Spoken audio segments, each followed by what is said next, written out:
దివ్యాంగుల సమస్యలను పరిష్కరించేందుకు దివ్యాంగుల ప్రత్యేక గ్రీవెన్స్ ఏర్పాటు చేయడం పట్ల visually challenged on employees association president బంధం గణపతి మేడిపాటి పాపిరెడ్డిలో పేర్కొన్నారు. కాకినాడ జిల్లా కలెక్టరేట్ల దివ్యాంగుల ప్రత్యేక గ్రీవెన్స్ నిర్వహించారు. కార్యక్రమంలో జాతీయ అందుల సమాఖ్య అధ్యక్షులు CH Subbarao, visually challenged on employees association president బంధం గణపతి, అందుల సమాఖ్య నాయకులు మేడిపాటి పాపిరెడ్డిలు పాల్గొన్నారు. ఈ సందర్భంగా గణపతి పాపిరెడ్డి మాట్లాడుతూ ప్రతి నెల 3వ శనివారం దివ్యాంగుల కోసం ప్రత్యేక గ్రీవెన్స్ ఏర్పాటు చేయడం పట్ల జిల్లా కలెక్టర్ హరేంద్ర ప్రసాద్కు కృతజ్ఞతలు తెలిపారు.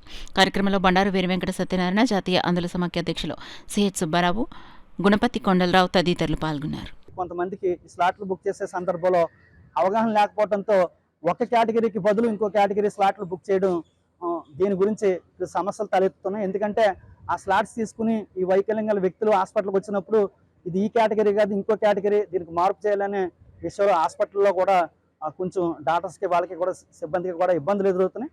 అందుకని క్షేత్రస్థాయిలో మరి ఎవరైతే ఈ డిజిటల్ ఎంట్రీ ఆపరేటర్స్ ఉన్నారో సచివాలయాల్లో వాళ్ళ కరెక్ట్గా ఈ మెడికల్ కోఆర్డినేషన్తో లేదు, ఎందుకంటే వాళ్ళకి అవగాహన ఉండదు కాబట్టి మెడికల్ పట్ల ఈ వైకల్య కేటగిరీస్ ఎన్ని దాన్ని గుర్తించడం ఎలాగనే విషయం మీద ఈ మెడికల్ సిబ్బందితో కోఆర్డినేట్ చేసుకుని ఈ యొక్క స్లాట్ బుకింగ్ జరిగినట్టయితే ఈ కార్యక్రమం సదరన్ సర్టిఫికేట్లు ఇష్యూ చేసే కార్యక్రమం సజావుగా జరుగుతుందని కూడా మేము అన్నింటి మీద విజ్ఞప్తులు చేయడం జరిగింది.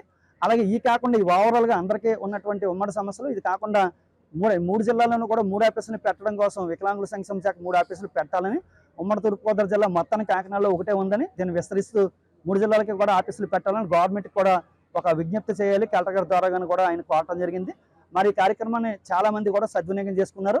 ఇంకా పింఛన్లు రానిటువంటి వికలాంగులు ఈ ఏదైతే ఈ సదరన్ సర్టిఫికేట్లో అలాగే ఇళ్ల స్థలాలు లోన్స్ ఇలాంటివన్నీ కూడా తమకు రాకుండా పెండింగ్లో ఉన్నటువంటి వ్యక్తులు ఎవరైతే ఉన్నారో వాళ్ళందరూ కూడా వ్యక్తిగతంగా కూడా ఈరోజు వచ్చి మరి కలెక్టర్ గారిని కలిసి వారి యొక్క సమస్యలను విన్నవించుకోవడం, దానికి గౌరవనీయులు కలెక్టర్ గారు వెంటనే స్పందించి కూడా దీని మీద పరిష్కారం కోసం ఆర్డర్ చేయడం కూడా చాలా జరిగిందండి.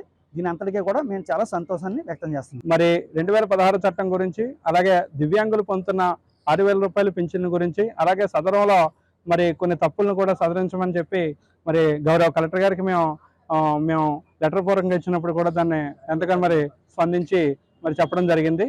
అలాగే మన జాతీయ ఉపాధి హామీ పథకంలో కూడా మరి కొన్ని పల్లెటూరులో మరి చుట్టుపక్కల మన కాకినాడ జిల్లాలో ఉన్న పల్లెటూరులో దివ్యాంగులకు కల్పించడంలో మరి కొంచెం వెనకంజ వేస్తూ ఉన్నారు.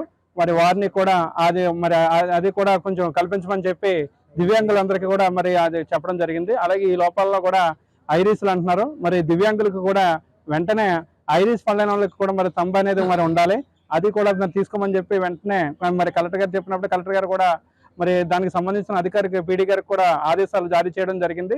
మరి చాలా సంతోషకరం. అలాగే ప్రతి ఒక్కరు కూడా జిల్లాలో ఉన్న వాళ్ళందరూ కూడా ఇలాగే ఈ మరి గ్రీవెన్స్ అందరూ కూడా ఉపయోగించుకుని మీరు ఏవైతే హక్కులు ఉన్నాయో అన్నీ కూడా మీరు సాధించుకోవాలని చెప్పి దివ్యాంగులందరికీ ఈ మీడియా ముఖంగా నేను విన్నవించుకుంటున్నాను.